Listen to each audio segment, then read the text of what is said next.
इस रजत जयंती समारोह में मंचासीन श्री त्रिलोकीनाथ मिश्र जी, विनोद शंकर उपाध्याय जी, प्रचार मधुसूदन जी और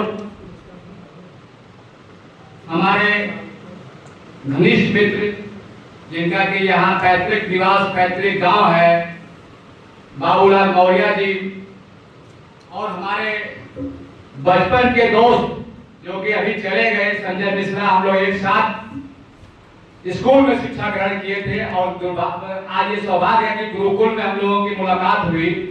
खैर वो चले गए और यहाँ उपस्थित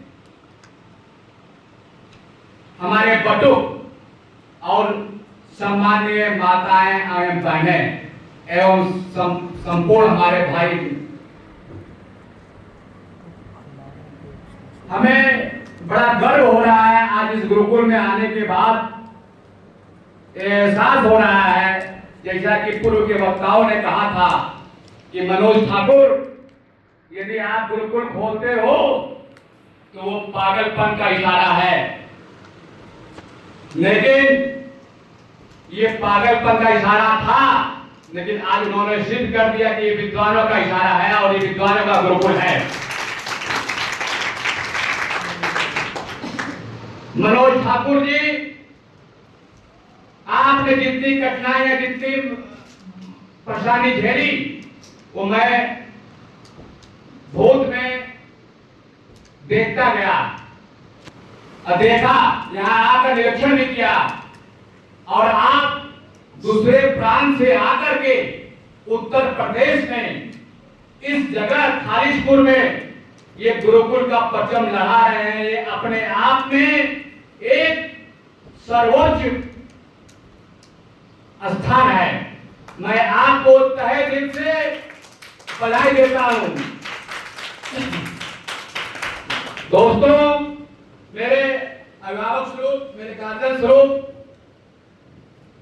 मैं एक बात बता देना चाहता हूं आप लोगों को। बच्चे गुरुकुल में शिक्षा जरूर ग्रहण कर रहे हो। संस्कृत की शिक्षा संपूर्ण भाषा की जननी है, ये तुम्हें जानकारी होनी चाहिए। और कंप्यूटर में, जो कंप्यूटर में भाषा ली गई, कंप्यूटर का निर्माण हुआ, वो संस्कृत से ही हुआ, ये तुम्हें जानना चाहिए बच्चों। तो संस्कृत हमारी जननी है और पूरे ब्रह्मांड में, पूरे विश्व में भारत का एक ऐसा स्वरूप है जिसको ग्रहण करने के लिए देश दुनिया ललायत है और हम लोग वर्तमान को पश्चात में धकेल रहे हैं। ये अशोभनीय कार्य है।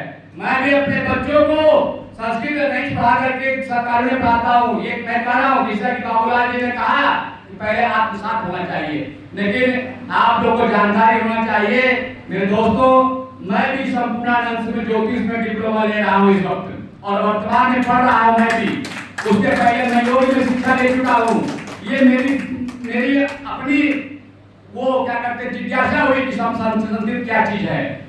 मेरे दोस्तों, आज मनोज ठाकुर जी ने जो ये मुकाम हासिल किया है, मैं उनको बहुत बहुत धन्यवाद देता हूँ।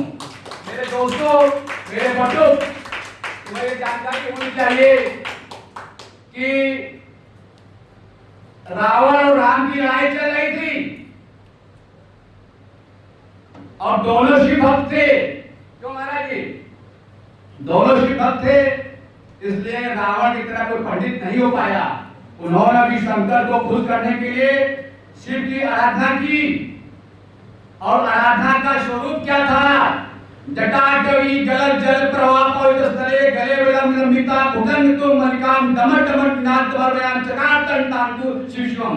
ये रावण ने कहा शंकर जी को पूजा के लिए, लेकिन जब राम जी ने पूजा किया तो उन्होंने कहा, किस तरह पूजा किया? नमामि शमिशान निर्वाण रूपम देव व्यापकम ब्रह्मवत्सम नितिम निर्गुणम निरंतरम चिदाकाश भाकाश भजम।